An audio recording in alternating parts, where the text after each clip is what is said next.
కొన్న సమస్యలపై ప్రిన్సిపల్ శ్రీనివాస్ స్పందించారు. విద్యార్థులు లేవనెత్తిన సమస్యల పరిష్కారానికి ఆయన హామీ ఇచ్చారు. పాఠాలు చెప్పని లెక్చరర్లపై కఠిన చర్యలు తీసుకుంటామని స్పష్టం చేశారు. ఇక కాలేజీ ఆవరణలో బయట వ్యక్తులు రాకుండా పటిష్ట చర్యలు తీసుకుంటామని అంటున్న ప్రిన్సిపల్ శ్రీనివాస్తో మా ఏఎన్ఎన్ ప్రతినిధి Mounish face to face.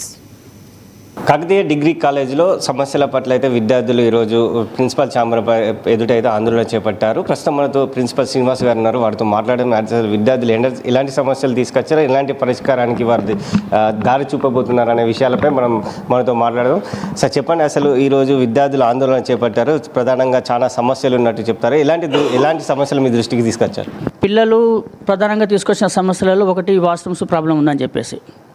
So washrooms సంబంధించి అవి ఎప్పటికప్పుడు క్లీన్ చేయడం జరుగుతుంది. కానీ కొన్ని సందర్భాలలో ట్యాప్స్, నల్లాలు అవి కనిపించట్లేదు. మరి అది ఎక్కడ వెళ్తున్నా ఏంటి అర్థం కాక ఇబ్బంది అవుతుంది. దాంతో ఏమవుతుంది, ట్యాంకులోని నీళ్ళన్నీ కూడా వేస్ట్గా పోతున్నాయి. సో ఎన్నిసార్లు ట్యాప్లను కొత్తగా ఫిట్ చేసినా కూడా మళ్ళీ అదే జరుగుతుంది. సో దాని గురించి తీవ్రంగా ఆలోచించి ఒక పర్మనెంట్ సొల్యూషన్ తీసుకోవడం జరుగుతుంది తొందరలోనే. రెండో ప్రాబ్లం ఏంటంటే, అసలు వాటిని కరెక్ట్గా మనం మానిటర్ చేయాలంటే సీసీ కెమెరాలు పెట్టాలి.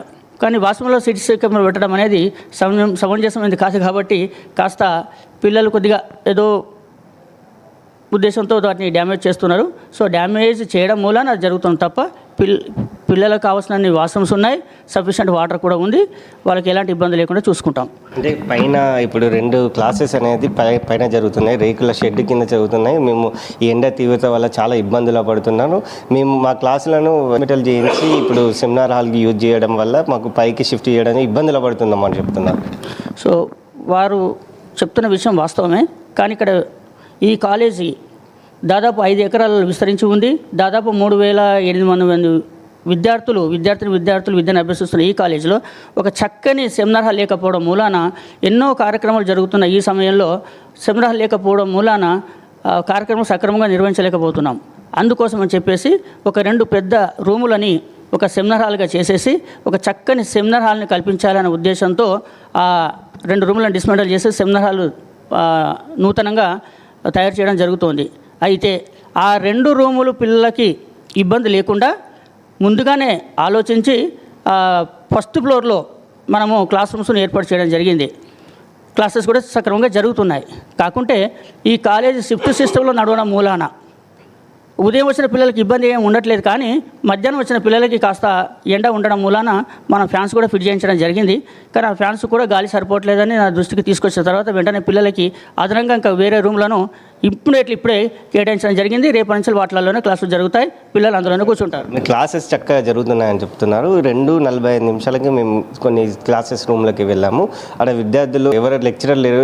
ఏం జరిగిందంటే లెక్చర్ రావడం లేదు, ఇది ప్రతిసారి ఇలానే జరుగుతుందని చెప్తున్నారు వాళ్ళు. సో ఇక్కడ నేను ఫ్యాకల్టీతో కూడా మాట్లాడినప్పుడు ఈ విషయంలో చాలామంది ఫ్యాకల్టీ ఏమంటున్నారు అంటే, ఈ సమయంలో అందరికీ ప్రాక్టికల్స్ ఉంటాయి సార్, అందరం ల్యాబ్లలోనే ఉంటాం.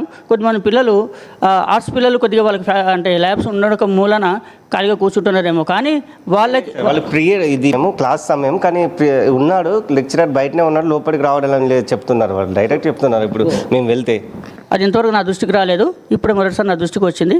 నేను వెంటనే ఎవరైతే ఫ్యాకల్టీ క్లాసెస్ వెళ్ళట్లేదో వారిపైన సరి అయిన చర్య తీసుకోవడానికి సిద్ధంగా ఉన్నాను. తప్పకుండా చర్య తీసుకొని అందరికీ ఎవరికైనా సరే క్లాసులకు ఎలాంటి ఇబ్బంది లేకుండా చూసుకునే బాధ్యతను నా బాధ్యతగా స్వీకరించి, వాస్తవంగా నా బాధ్యతే, దాన్ని సక్రమంగా నిర్వహించే ప్రయత్నం చేస్తాను.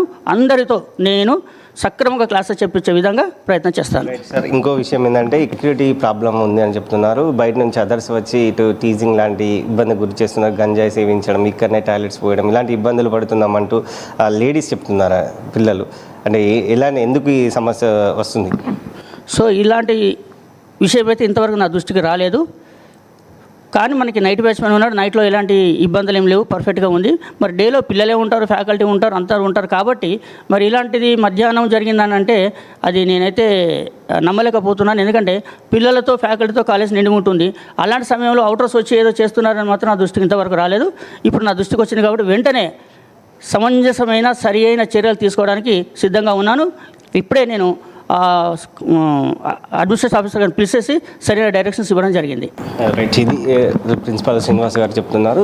ఏదైనా కాలేజీలో సమస్యలు ఉంటే తీరుస్తానని చెప్తున్నారు. ఇప్పటికైతే పిల్లలు మా దృష్టికి తీసుకొచ్చిన సమస్యలపై మేము తక్షణ